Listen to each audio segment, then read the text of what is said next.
अंतर्मन की लक्ष्मी भाग 35। मम्मी, कैसा लग रहा है आपको? How are you feeling? दिन भर रात के खाने के बाद मुट्ठी को माइक की तरह बनाती हुई संपदा नाटकीय अंदाज में कहती है, फीलिंग बेटर माय डियर। झिझकती हुई संपदा के अंदाज में ही अंजना जवाब देने की कोशिश करती है, मम्मी, बेटी की गुफ्तगू चल रही है, मुझे भी शामिल किया जाए इस गुफ्तगू में।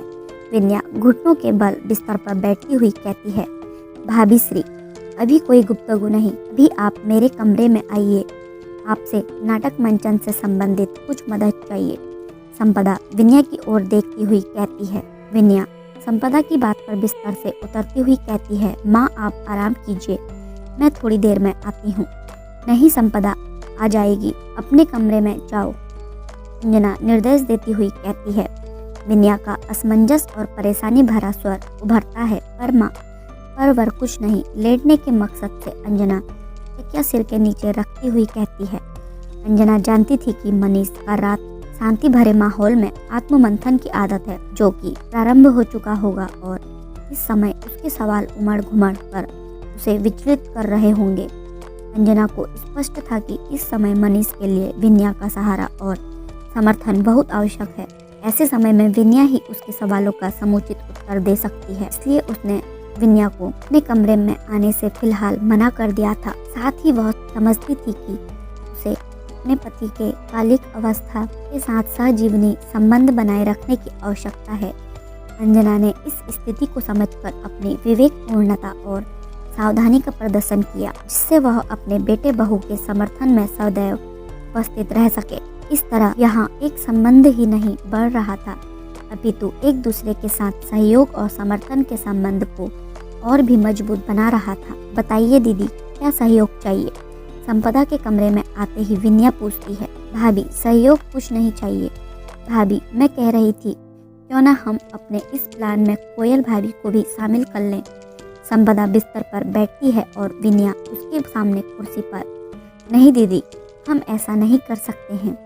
विन्या तुरंत संपदा से कहती है। क्यों भाभी, अगर कोयल भाभी भी होगी तो हम अपने मंजिल तक जल्द पहुंच सकेंगे और बुआ लोग भी अपने अपने बच्चों को प्यार दे पाएंगी। संपदा अपने पैर हिलाती हुई कहती है। संपदा के विचार सुनकर विन्या गंभीर हो गई थी और थोड़ी देर चुप्पी धारण करने के बाद उसने कहा, नहीं दीदी, वो दोनों सास बहू हैं, कल को उन दोनों के बीच छोटी से छोटी भी कोई बात हुई और कोयल भाभी अनजाने में यदि बोल भी गई तो इसका असर हमारे घर तलक होगा और उस एक चिंगारी से सब कुछ तबाह हो जाएगा। इसलिए हमारे घर की ये बातें हम तक रहे तो ही अच्छा है। लेकिन भाभी, आपके मायके पूछती हुई संपदा झिझक कर चुप हो गई। दीदी, झिझक की कोई बात नहीं है, आप सही पूछ रही हैं। मेरे मायके वालों को माँ के मायके जाने वाले प्लान का पता था। इसके बारे में मैं, आप और माँ ही जानते हैं और हम दोनों तो माँ की ही शाखा हैं। एक दूसरे क्या कभी उपलब्ध दे सकेंगी? नहीं ना, और हो सकता है इस चक्कर में एक दूसरे के साथ मनमुटाव की भी स्थिति नहीं आने देंगे। संपदा के जिज्ञासु मन को शांति प्रदान करती विन्या एक आंख दबाती हंसकर कहती है। विन्या का यह विचार साफ दिखाता है कि वह अपने परिवार की रक्षा के लिए उत्सुक है और सबका हित सोचती है। उसकी चेतना और समझदारी ने दिखाया कि वह अपनी सास के बारे में गहराई से सोचती है और विवेकपूर्ण तरीके से उनकी सुरक्षा का ध्यान रखना चाहती है। इससे यह भी स्पष्ट हो रहा था कि वह घर के अंदर की बातों को घर के बाहर रखने की कोई आवश्यकता नहीं समझ रही थी, ताकि कोई अत्यंत व्यक्तिगत या संवादित स्थिति नहीं उत्पन्न हो।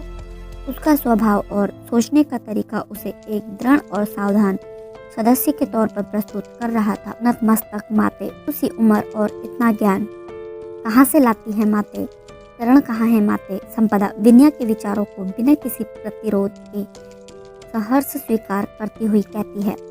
ये ज्ञान भैया के विवाह के समय प्राप्त हुआ था बालिके, जब मम्मी ने भाभी से कहा था, ये भी और वो भी तुम्हारा घर है और ये दोनों घर एक दूसरे का सम्मान करें। इसके लिए जरूरी है कि तुम जब तक बहुत आवश्यक ना हो, बातें यहाँ से वहाँ या वहाँ से यहाँ नहीं चाहिए, और यह भी कि उचित समय और उचित स्थान पर हो। तो बेहतर होगा।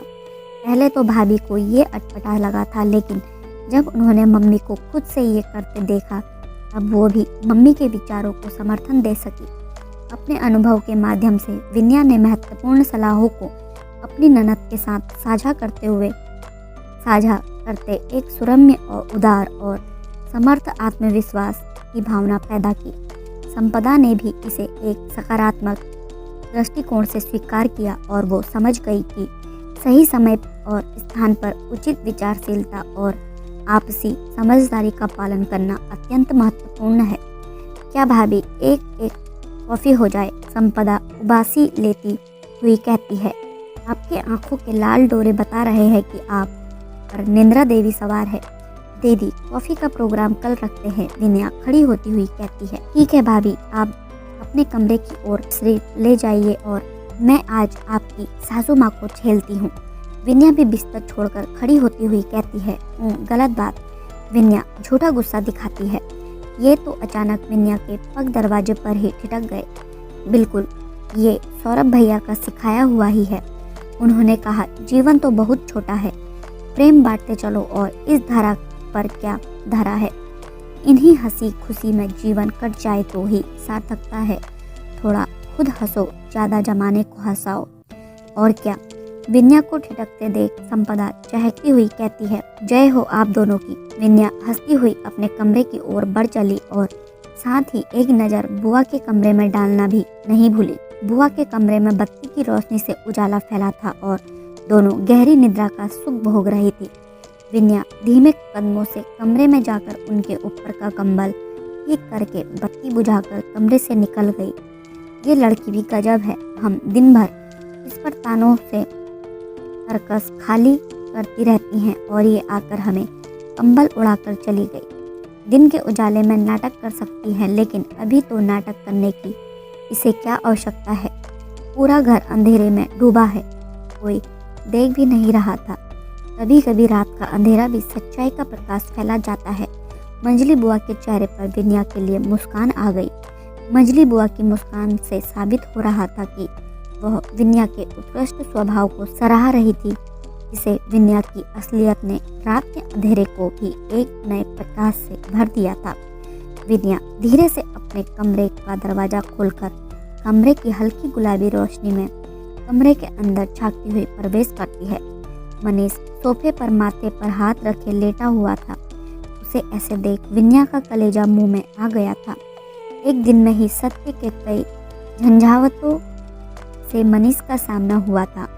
उसके चारों ओर के किले, जिसे उसने अभेद समझा था, वो धीरे धीरे ढहने लगे थे। उसके चारों ओर सुरक्षित माहौल और सुरक्षा का जी ताना बाना था। वो उसकी नज़रों के सामने ही सुलझ गया था। अब घर के एक जिम्मेदार सदस्य की तरह उसे इन उलझे रिश्तों को सुलझाना था।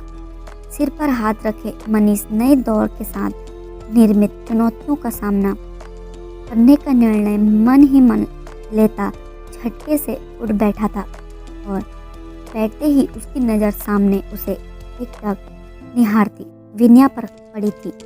उस गुलाबी रोशनी में विनया की निगाहों में प्रेम, ममत्व, अपनापन, दिलासा के कई भाव छलक रहे थे, जिसे देख मनीष असहज हो उठा, क्योंकि आज तक विनया की नज़रों में उठते तूफान का ही सामना किया था उसने।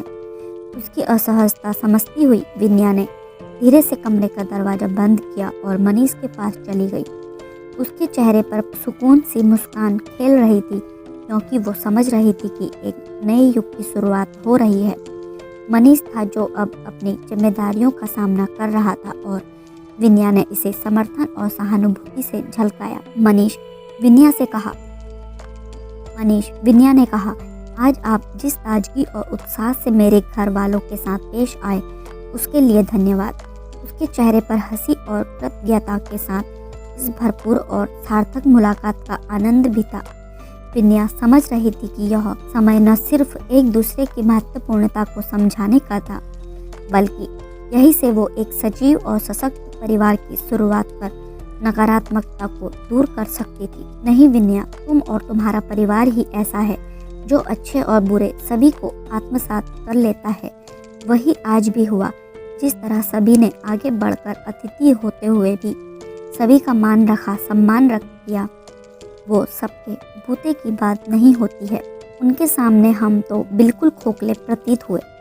तुम्हारे परिवार ने आज साझा किया कि सच्ची सजगता और समर्पण के माध्यम से ही सभी को अपनाया जा सकता है। उन्होंने यह सिद्ध किया कि जिस तरह से वे अपने मेहमान और मेजबान दोनों रूप में वो आदर्श हैं जिसका अनुसरण किया जा सकता है। तुम्हारे ऊर्जावान परिवार ने दिखाया कि आदर्श रिश्तों का निर्माण कैसे किया जा सकता है, जिससे विनम्रता, समर्थन और समर्पण की भावना हमेशा बनी रह सकती है। संपदा को तुम्हारे लिए विहल और मम्मी को तुम पर मौन भाषा में प्यार लुटाते देख मैं जल भुन जाता था, लेकिन आज समझ आया कि दोनों तुम्हारे इतने करीब आ गए। तुमने इस घर को घर समझा, इस घर के लोगों को अपना, और मैं इस घर का होकर भी इसे चार दीवारी से ज़्यादा नहीं समझ सका। अपनी ही माँ बहन से दूर होता चला गया। मनीष सिर झुकाए अपने हाथों को एक दूसरे में फंसाए तोड़ता मरोड़ता कह रहा था, आप इतना बोलते भी हैं। मनीष के रुकते ही अपने कजरारे नयन को आश्चर्य से फैलाती हुई मनीष के चेहरे पर नजर टिकाए ही विनया कहती है, पहले तो तुम मुझ पर से नजर हटाओ। विनया के निगाहों की ताप महसूस कर मनीष झुंझला कर कहता है। विनया का चेहरा मुस्कान से भरा हुआ था और उसकी आंखों में आशा की चमक थी।